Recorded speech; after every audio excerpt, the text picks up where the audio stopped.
पढ़ने वाले हैं सम संख्याएं और विषम संख्याओं के बारे में।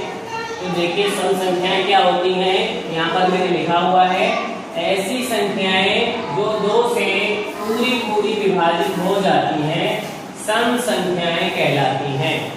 जैसे 2, 4, 6, 8, 10 ... यानी कि कोई भी संख्याएं आगे तक हो सकती हैं।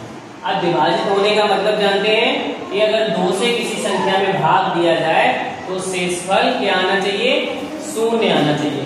जैसे अगर 2 से अगर हम 8 में भाग दें तो देखिए यहाँ पर 8 में भाग देते हैं 2 से, तो 2 चौको 8 कितनी बार गया, 4, और यहाँ से कुछ भी बचा क्या, 0 बचा।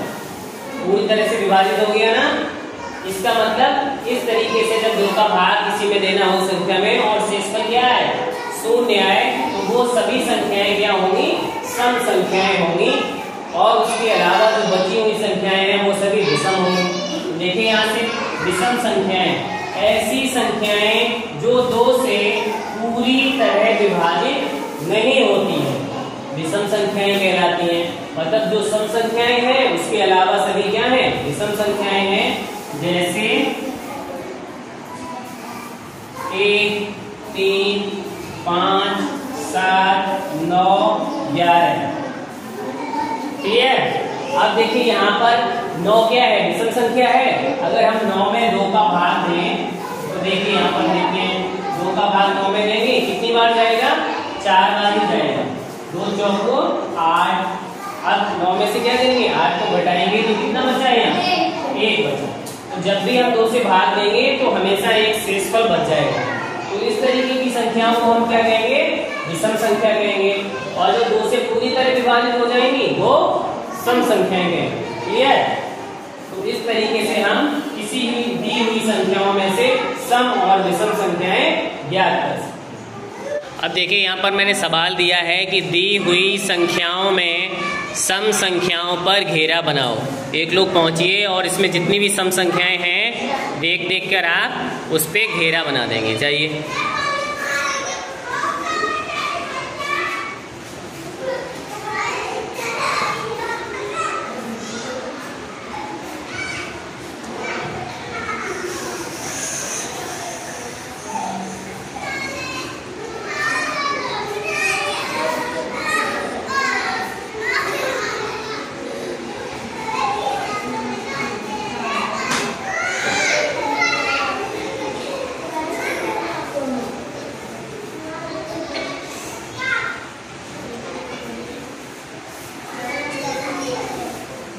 हो गया।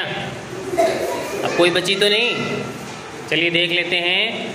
हाँ, आपने बिल्कुल सही सभी संख्याओं पर घेरा लगाया है, शाबाश। अब देखिए यहाँ पर जो भी सम संख्याएं थी उसमें घेरा लगाना था, आपने बिल्कुल सही लगा दिया है, जान गए आप लोग।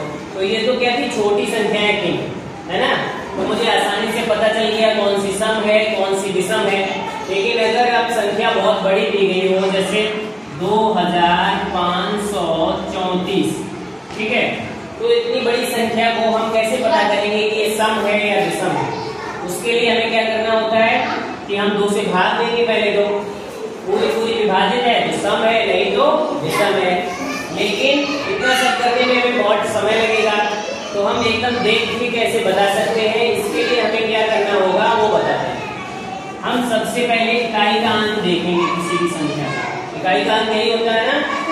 अगर इकाई के अंक पर क्या दिया गया हो, 0 दिया गया हो, 2 दिया गया हो, 4 दिया गया हो, 6 दिया गया हो और 8 दिया हो।